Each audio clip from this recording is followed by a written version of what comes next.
Kaimere is a distant planet. It is defined by waves of life brought from Earth and set free to evolve independently in this new context.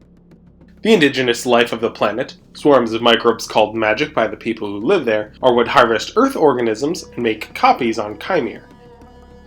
As the asteroid which concluded the Mesozoic never struck Kaimere, dinosaurs remain the dominant terrestrial megafauna. There are many marine creatures residing in the polar seas south of the known world, which come north during winter, where they encounter chimerans. The Khen Sea is teeming with horrible creatures. Fishermen report strange and formidable beasts accompanying the bounties carried by northbound currents, and species like salmon coming to warmer waters to reproduce. In truth, these dangerous predators are simply following their prey and retreating to more tolerable waters, while their home in the south freezes over. However, in the folklore of chimerans in the known world, cold winds bring monsters. Though most beasts are entirely mundane, there are some homunculi and wild demons in the waters surrounding Kaishel, which give some truth to these legends. The Akanuk speak of the Rook, a demon that resembles a beautiful person who visits villages on cold winter nights, seeking a warm meal and bed to share. Once they are allowed into the village and preferably a bed, they cannot enter without permission. The back of their head is opened to reveal a hideous maw. They consume their host and assume their new form. After enjoying a new life for the rest of the winter, they return to Kaishel as the snow thaws. Akanuk strangers remove their hats and bow in greeting, a way to prove that they are not Rook. This may simply be folklore, though several Khen have similar stories, and some in the assembly consider them to be true, or at least was a real entity once upon a time. Another demon known to visit the Khen Sea is the Milak. Some of these merfolk remain in the known world, though most migrate back to Kaishel in the summer and return with the cold. They attack sailors, biting them with venom quite similar to vampires. If the venom is accepted by the body, they will become a thrall and turn into a Milak themselves. If the venom kills the host, the Milak gets to enjoy a full meal.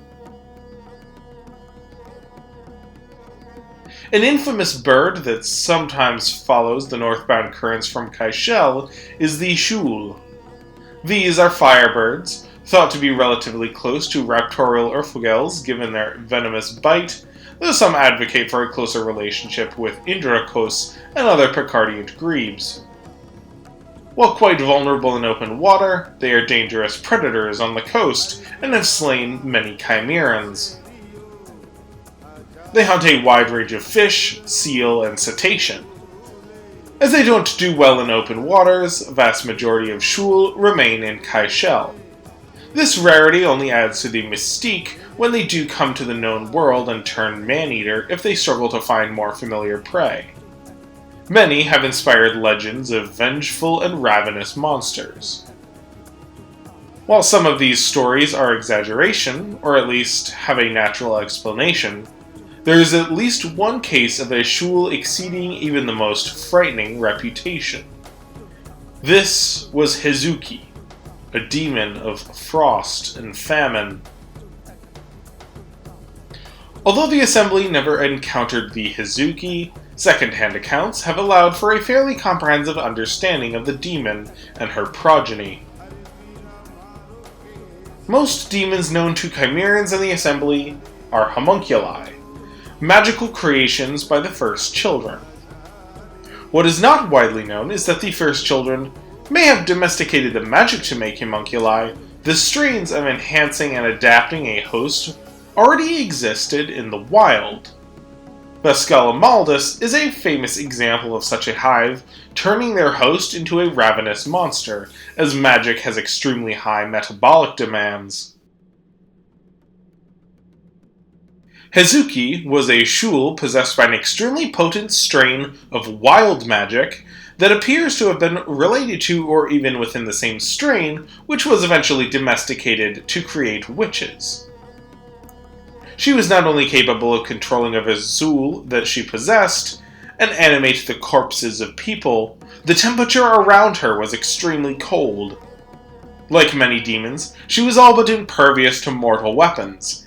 Arrows and swords glanced off her frozen hide, and her breath was so cold enough to freeze blood in a man's living heart. For all her magic, which she used to make terrifying thralls and weakening storms, she liked to kill with tooth and claw. The legends of Hezuki have been told by the Suhenjin and other Western Kaleen for centuries. Her hunts and explicit targeting of people spiked in the early 1900s. She traveled with a pack, though it is unknown if these were smaller individuals, were her progeny or mates. They would set upon a defenseless village, consume all present, then flee if local militias or blackfish cultists arrived to put up a fight.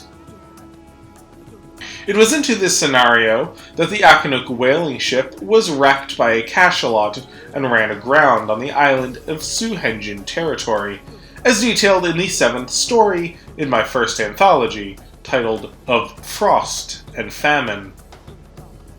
The Aquatic chief sent his nephews, Kirut and Tamuk, to negotiate with the locals to get supplies to repair their ship, sending with them Niranok, the lance of the corpse whale, an enchanted spear. He also sent the whalehound Gupik, and Tumuk's mother Shaku insisted on accompanying us as well.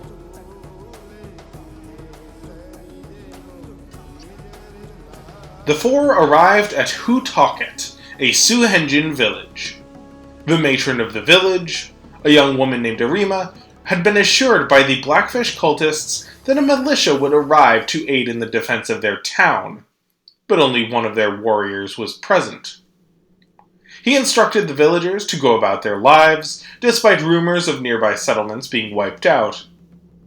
Kirut and the other Aquatic instead pressed to the village to defend themselves.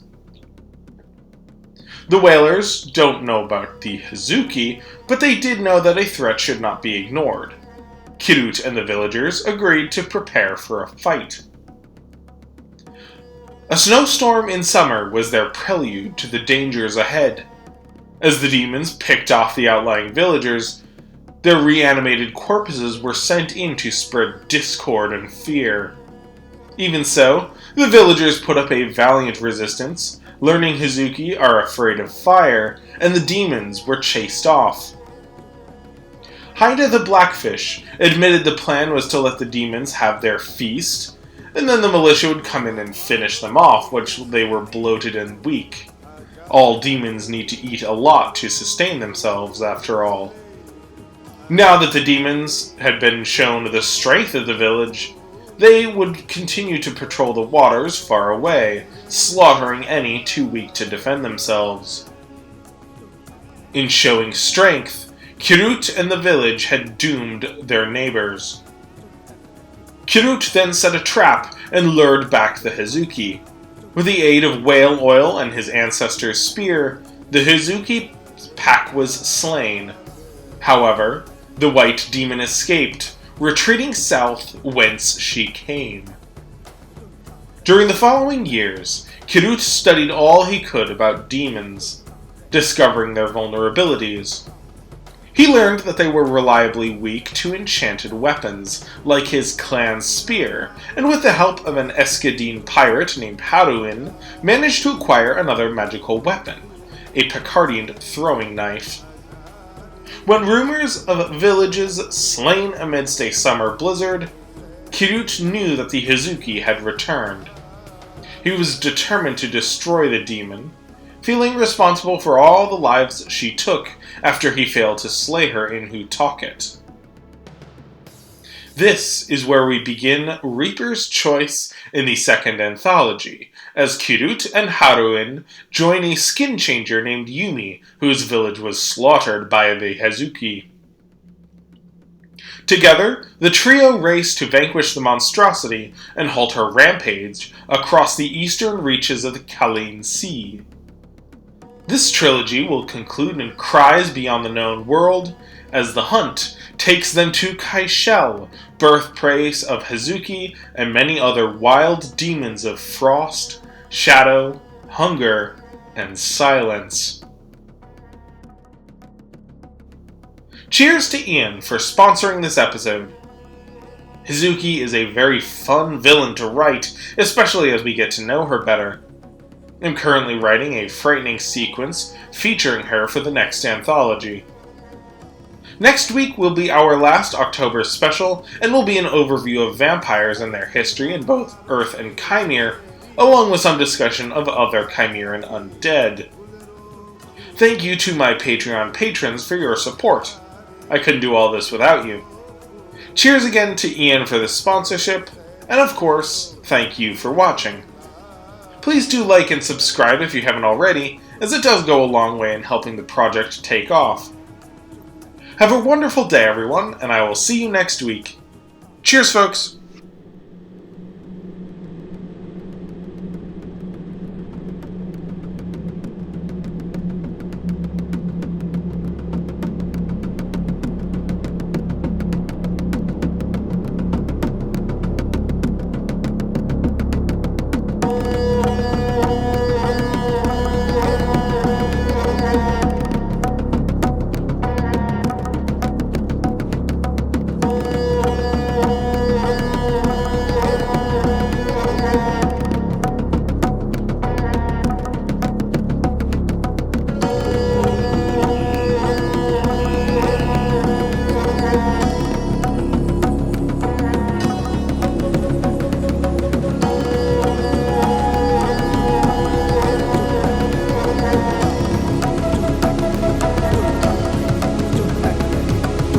Hari बीरा मारो के